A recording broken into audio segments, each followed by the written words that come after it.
저는 일하는 30대 엄마예요. TV만 켜면 집값, 전셋값 상승 얘기로 시끌시끌 하잖아요. 불과 몇 년 전까지만 해도 저 역시 이런 얘기가 들리면 가슴을 졸이곤 했어요. 주인 아주머니가 이번에도 얼마를 올려달라 그럴까? 설마 집 비워달라 그러는 건 아니겠지? 하고 말이죠. 하늘 아래 그 많은 집 중에 왜 내 집만 없나 서러워서 울기도 많이 울었어요. 저희 친정은 거의 철마다 이사를 다녀야 했을 정도로 엄청 가난했어요. 그래서 나고 자란 집에서 시집까지 가는 친구들을 보면 그게 그렇게 부럽고 신기할 수가 없었죠. 그래서일까요? 저에게는 집에 대한 애증이 있어요. 그래서 직장 생활을 시작하면서부터 바로 청약 적금부터 들었어요. 언젠가 꼭 내 손으로 내 집을 장만하겠다는 바람으로요. 하지만 흙수저 중에 흙수저인 저에겐 내 집 마련은 꿈도 못 꿀 일이었죠. 남편과 둘이서 죽어라 맞벌이를 해도 감당이 안 될 정도로 집값은 손에 닿기도 전에 쑥쑥 올랐으니까요. 그래서 거의 포기하다시피 했었는데 생각지 않은 셋째를 임신하게 되면서 이번 생에는 불가능할 줄 알았던 내 집 마련에 성공했지 뭐예요. 그 어렵다는 청약이 당첨됐거든요. 이게 다 삼신할머니 덕분이었죠. 제가 셋째를 가졌다는 말에 없는 집에서 애는 뭐하러 많이 낳냐고 비아냥대던 사람들은 애들 덕분에 아파트 청약이 당첨됐다고 하자 다들 엄청 부러워하더라고요. 그래서 이제는 고생 끝 행복 시작이다 생각했는데 알고 보니 이게 불행의 시작이었더라고요. 청약 당첨과 동시에 그동안 제가 알지 못했던 사건들이 하나둘 수면 위로 떠올랐거든요. 설마 내 인생의 운을 청약 당첨에 모두 써버린 탓에 이런 시련을 당하게 된 건 아닐까 생각했을 정도였죠. 그때를 떠올리면 지금도 치가 떨릴 정도로 하루하루가 지긋지긋했어요. 살고 싶은 생각이 안 들 정도로요. 솔직한 심정으로 애들이 아니었으면 어떻게 버텼을지 상상도 안 되네요. 그럼에도 생각조차 하기 싫은 그때를 떠올리며 이렇게 사연을 보내는 건 이번 기회에 다 털어내고 이제는 아이들과 함께 새로운 삶을 시작하고 싶어서요. 새 술은 새 부대에 담아야 하는 거니까요. 그럼 저희 집 얘기를 시작해 볼게요. 앞서도 말씀드린 대로 저희 친정은 지지리도 가난했어요. 의무교육이 아니었다면 중도의 학업을 포기해야 했을 정도로요. 이건 다 저희 아빠 탓이라고 해도 무방할 거예요. 저희 아빠는 인생의 모토가 인생은 한 방이다 였거든요. 눈치채셨겠지만 노력보다는 요행을 바라는 분이셨어요. 거기다가 귀는 또 어찌나 얇은지 멀쩡히 잘 다니던 직장을 돈 더 주는 곳이 있다고 하면 바로 그만두고 움직이셨어요. 어디 그뿐인가요? 말 몇 마디에 처음 본 사람한테 한 달 월급을 통째로 투자했다가 날리기도 했었었죠.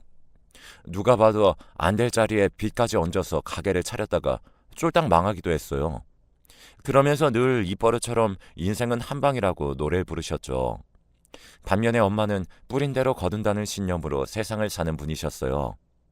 옆에서 아무리 떠들어도 저희 엄마는 자신이 땀 흘려 버는 것 외에는 어떤 요행도 바라지 않으셨어요. 하루하루 착실히 일해서 받은 월급이 세상에서 가장 값진 돈이라고 믿는 분이셨거든요. 그러니 이런 엄마 눈에 아빠가 얼마나 한심해 보였겠어요.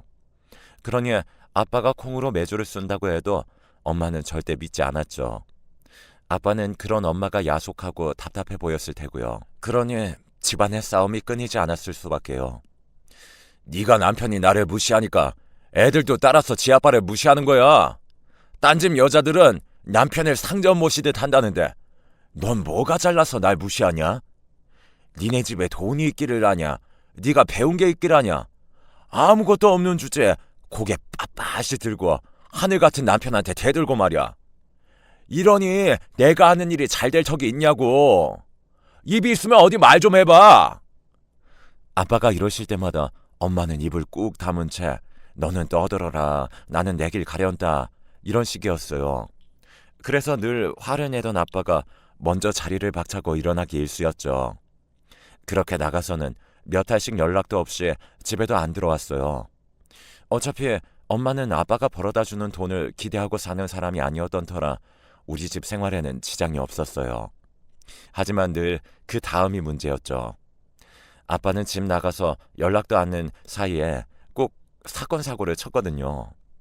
엄마가 기껏 죽어라 이래서 돈 좀 모으면 아빠가 친 사고를 수습하느라 홀라당 까먹는 게 일이었어요. 이런 아빠 때문에 엄마는 일을 하도 많이 해서 40도 안 된 나이에 손에 류마티스가 걸릴 정도였어요. 손가락 마디마디마다 뼈주사를 맞아가며 남편 대신 식구들 건사하느라 엄마의 손은 막이라는 남자 손보다 거칠고 험했어요. 물론 제 눈에는 그런 엄마 손이 세상에서 가장 고귀해 보이긴 했지만요. 이런 엄마의 고생이 끝난 건 아빠가 교통사고로 세상을 떠나시고 연년생이던 저희 자매가 직장 생활을 시작하면서부터였어요. 수십 년 동안 도시락 공장에서 일을 해오셨던 엄마는 저희 자매의 닥달에 못 이겨 난생 처음 전업주부로 살게 되셨거든요.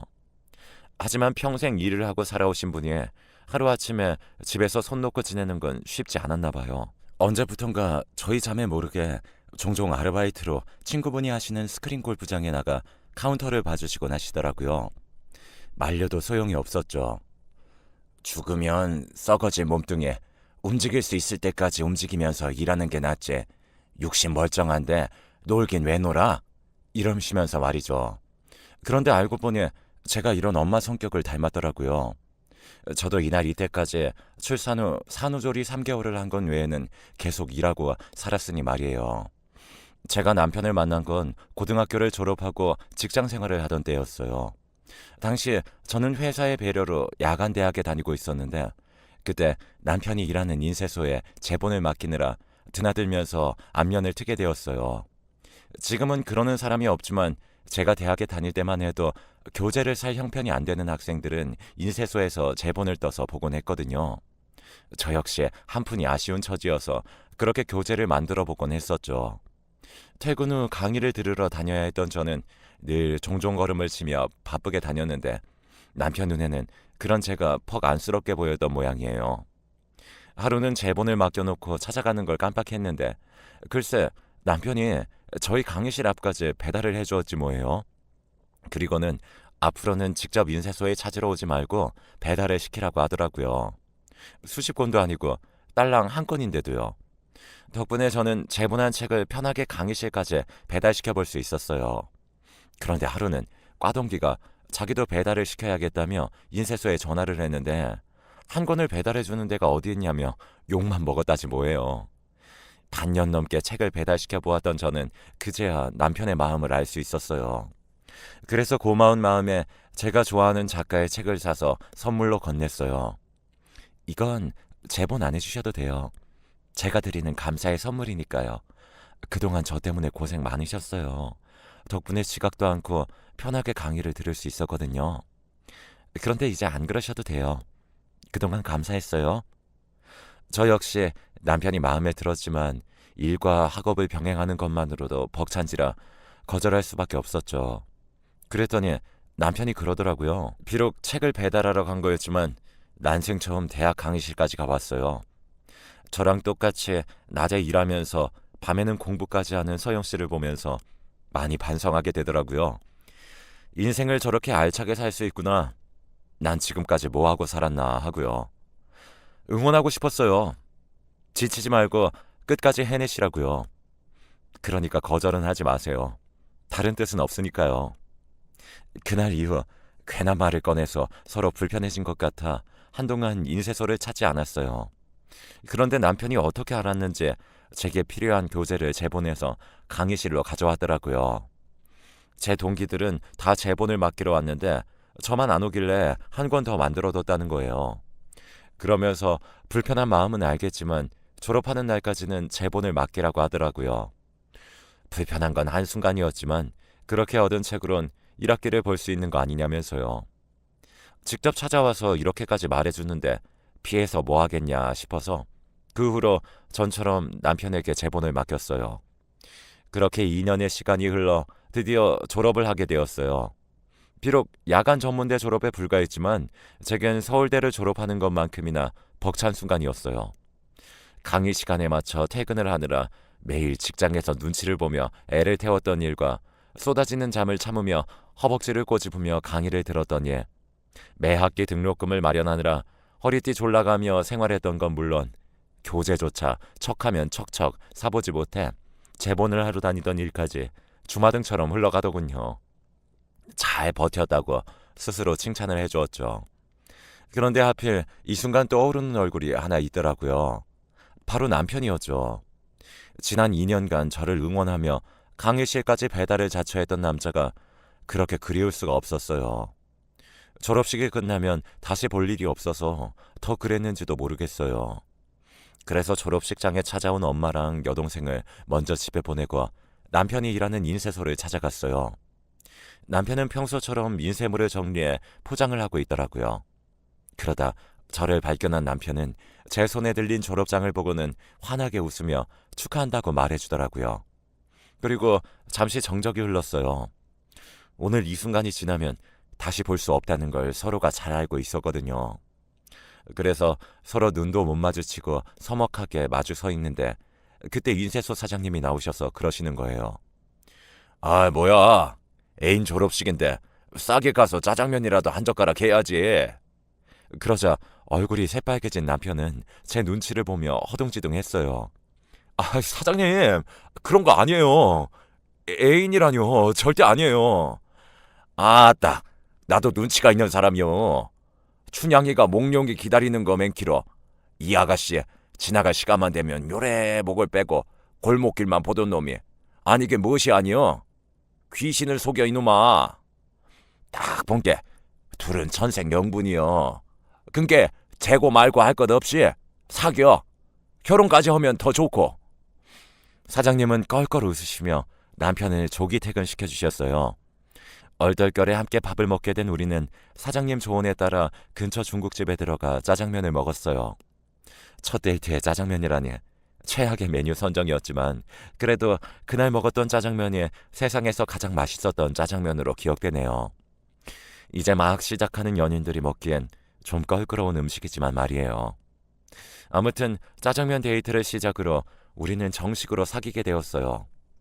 서로 넉넉하지 않은 처지라는 걸 잘 알고 있어서 분에 넘치는 사치를 부릴 일도 없고 체면치레하느라 돈을 낭비할 일도 없었어요. 어쩌면 둘 다 결혼을 염두에 두고 있어서 더 그랬는지도 모르겠네요. 그렇게 3년 정도 연애를 한 우리는 전셋집 보증금이 마련되자 더 시간 끌 거 없이 결혼을 했어요.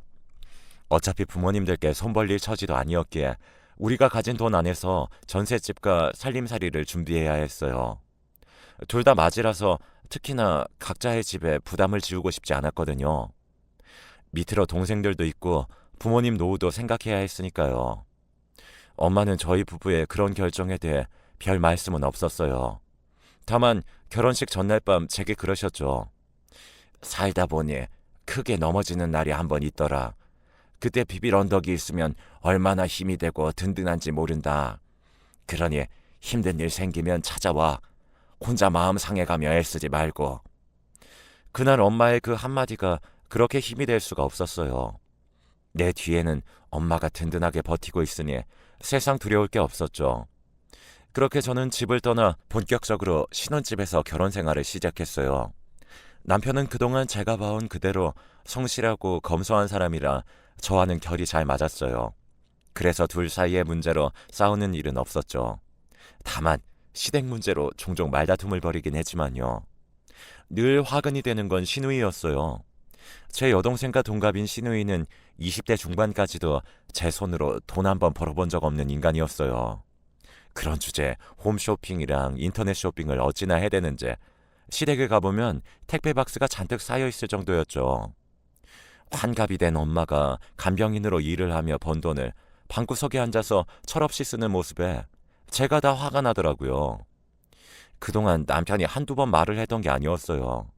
심지어 대판 싸운 적도 몇 번 있을 정도였죠. 그런데도 그때뿐이에요. 정신 못 차리고 제 몸뚱이 치장하는 데만 정신을 팔고 사는 거죠. 그런데 가만 보니 어머님이 딸을 그렇게 키운 거더라고요. 남자는 공부 많이 하면 성공이라도 하지. 여자는 공부 많이 하면 오히려 고생만 하고 살아. 여자는 그저 몸매 관리 잘하고 예쁘면 그게 성공하는 거야. 얼굴 예뻐봐라. 돈 많은 남자들이 줄을 서는데 뭐하러 길을 쓰고 공부하니? 예. 우리 영진이는 가만히 놔둬도 돈 많은 남자 만나 잘 살 거야. 그러니 괜히 일하라는 소리 마라. 돈은 내가 벌어서 먹고 살면 되니까. 이게 말이 되는 소린가요? 나이든 엄마는 일하고 사지 멀쩡한 자식은 놀고 먹는다는 게 게다가 예쁘면 성공하는 거라뇨. 아니, 요즘 세상에 어떤 정신 나간 남자가 얼굴 하나 보고 결혼을 해요. 그렇다고 시누이 미모가 연예인급도 아닌데 말이죠. 길게 얘기하면 입만 아플 것 같아 어머님 앞에선 입 다물고 있었어요. 어머님 당신이 그렇게 하시겠다는데 제가 뭐라고 할 수도 없으니까요.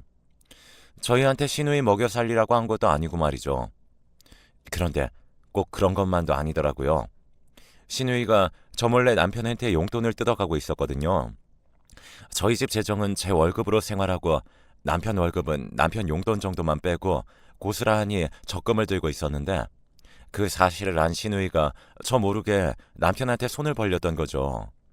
남편은 남편대로 자기 용돈을 뺏기고 나니 저한테 손을 벌렸고요. 그래서 참다 못해 시누이한테 전화해 한 소리 했어요. 본인이 돈을 벌든 아니면 주변 사람한테 손 내밀지 말라고요. 그랬더니 어머님께 그 얘기를 해서는 어머님이 남편한테 한 소리 하셨더라고요. 그 바람에 그날 밤 남편과 말다툼을 하게 된 거죠.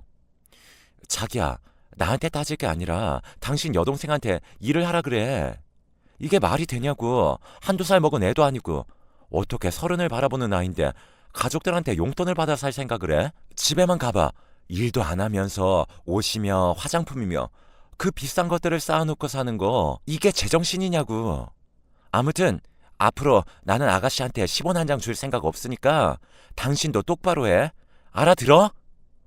비슷한 일로 몇 번 말다툼을 벌인 뒤에야 더는 그런 일이 일어나지 않았어요. 그래서 지지고 볶든 시댁 안에서 해결을 하는가 보다 했죠. 그런데 그게 아니었어요. 둘째 출산 후 회사에 복귀하면서 친정엄마한테 애를 둘이나 맡기게 된 저는 아무래도 나이든 엄마한테 너무 큰 짐을 지우는 것 같아서 재택근무가 가능한 일로 전업을 꽤 하고 있었어요. 그러다 저처럼 재택근무를 해야 하는 사람들이 프리랜서로 구인구직을 할 수 있는 사이트가 있다는 걸 알게 되었고 그것을 통해 홈페이지 제작이며 홍보물 제작에 대한 일감을 따낼 수 있었어요.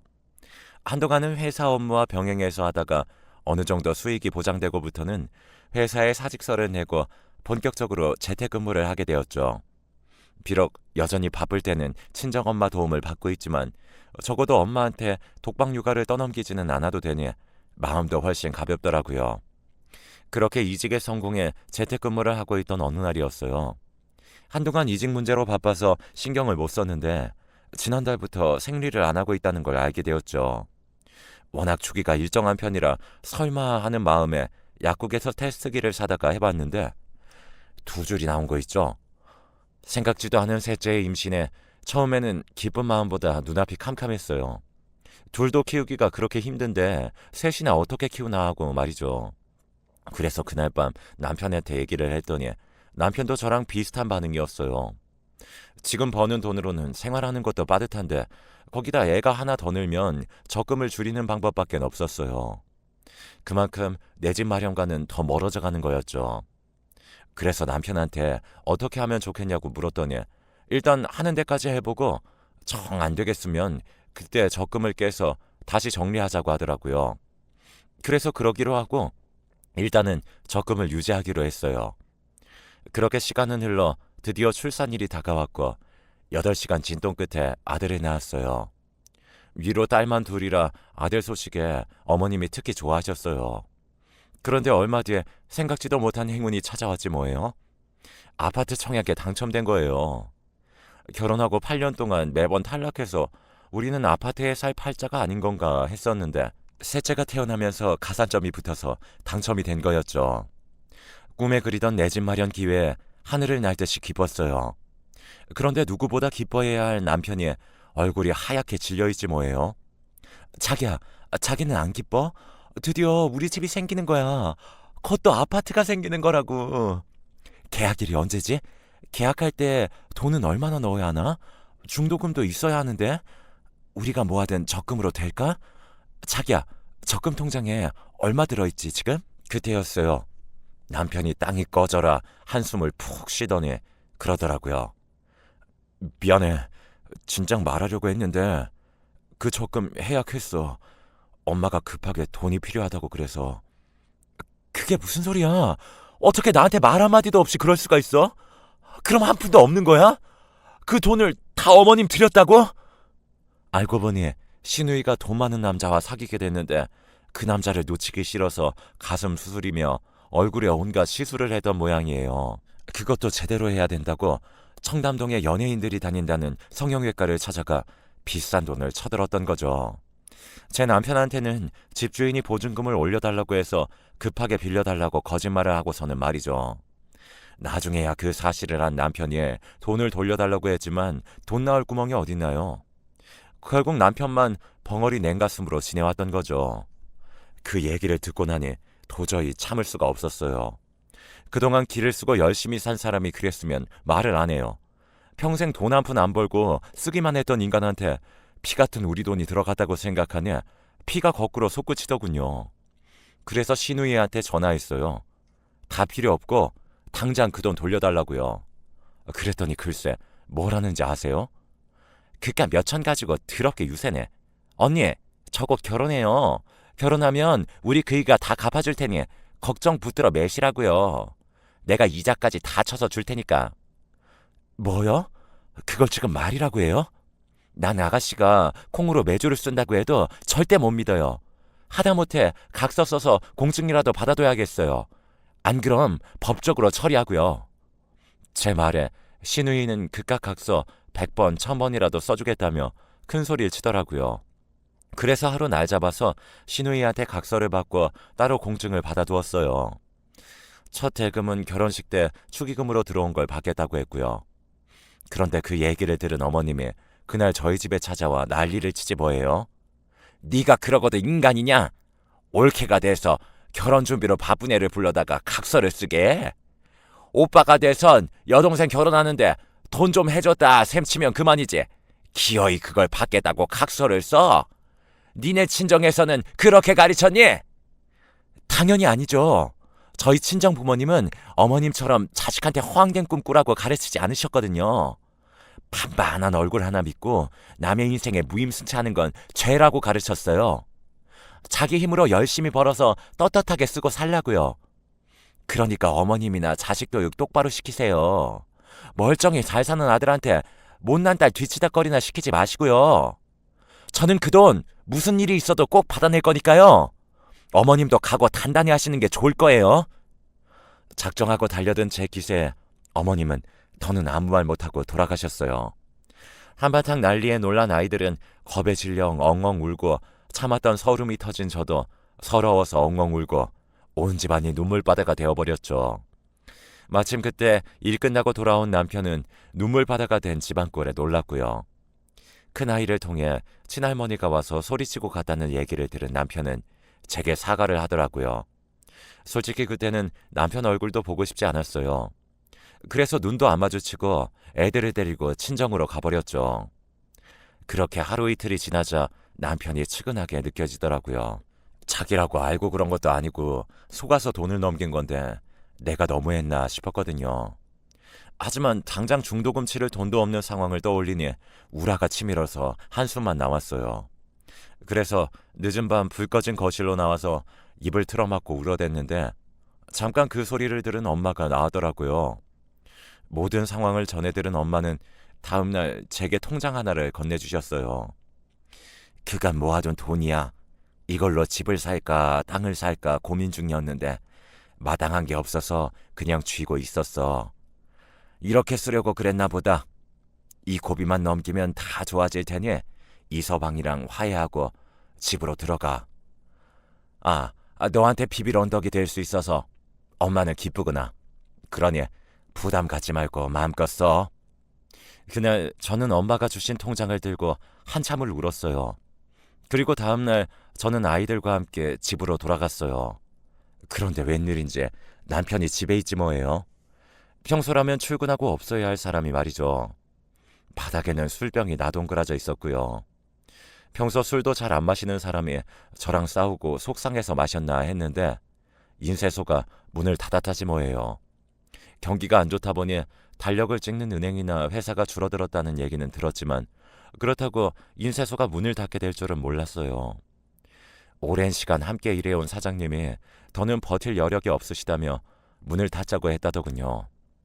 모아둔 돈도 여동생한테 날리고 직장까지 잃게 된 남편은 순식간에 무너져 버렸어요. 그날 이후 방에 틀어박혀 밥도 안 먹고서 계속 잠만 자더군요.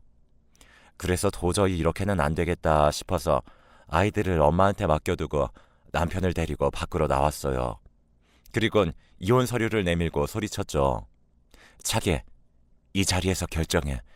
나랑 이혼할 거야 말 거야? 지금처럼 이러고 살 거면 당장 서류에 사인하고 앞으로 정신 차리고 제대로 살 거면 서류 찢어버릴게. 어떡할까? 당신이 직접 결정해. 난 돈 못 버는 남자는 용서해도 살 의지가 없는 남자는 용서 못해. 실직했다고 하늘이 무너지니? 그날로 인생이 끝나냐? 자기는 한 여자의 남편이고 새 아이의 아빠야. 그런데 이렇게 나약하게 굴 거야? 살다 보면 누구나 한 번은 넘어져. 그땐 일어나면 돼. 훌훌 털고 다시 일어나서 걸어가면 된다고. 내가 도와줄게. 내 손 잡고 가자. 응? 그러자 남편은 제가 내민 손을 잡고는 서럽게 울었어요. 그런 남편의 등을 토닥여주며 저도 함께 울었죠. 그날 이후 남편은 구직 활동에 나섰어요. 그리고는 얼마 뒤에 동네 마트에 취직을 하게 되었죠. 창고 정리하고 물건을 배달하는 일이었어요. 비록 전보다 벌이는 못했지만 그래도 다시 일할 곳이 있다는 게 남편에게 힘이 되는 것 같았어요. 그리고 얼마 뒤에 시누이의 결혼식이 되었어요. 저는 전투에 나가는 심정으로 남편과 함께 결혼식장으로 향했죠. 상견례조차 안 하고 바로 식을 올린 거라 신랑 얼굴을 식장에 가서야 처음 보게 되었어요. 제 남편보다 13살이나 많은 남자로 이혼 경력이 3번이나 있더군요. 워낙 돈이 많아서 젊은 여자들이 따르는 모양이었어요. 저희 부부가 대기실에 나타나자 시어머니와 시누이는 인상을 썼어요. 시누이 결혼하는데 찬조금도 한 푼 안 내놓더니 무슨 낯짝으로 식장에 나타나? 좋은 날이니 내 더는 말 안 하겠다. 식 끝나고 어디 보자. 뭐야, 언닌 그렇다 치고 오빠도 빈손으로 온 거야? 진짜 너무하네. 빈손이라뇨. 그럴 리가 있나요? 제가 아가씨 결혼식을 얼마나 기다려왔는데요. 꼼꼼하게 준비했으니까 한번 열어보세요. 저는 준비해간 봉투를 내밀었어요. 시누이는 잽싸게 낚아채 가서는 봉투를 열었죠. 그리고는 사색이 되고 말았어요. 제가 작성한 내용 증명이었거든요. 전에 약속한 대로 성금조로 축의금 가져가려고 왔어요. 나머지 잔금은 하루속히 보내주세요. 만약 약속 이행 거절한다면 전에 말한 대로 법적 절차 진행됩니다. 아, 그리고 신랑분이 아가씨 직업이랑 학벌을 잘못 알고 있는 것 같더라고요. 왜, 가슴 수술만으로는 꼬시기 힘들었나 봐요. 되도 않는 거짓말까지 하게.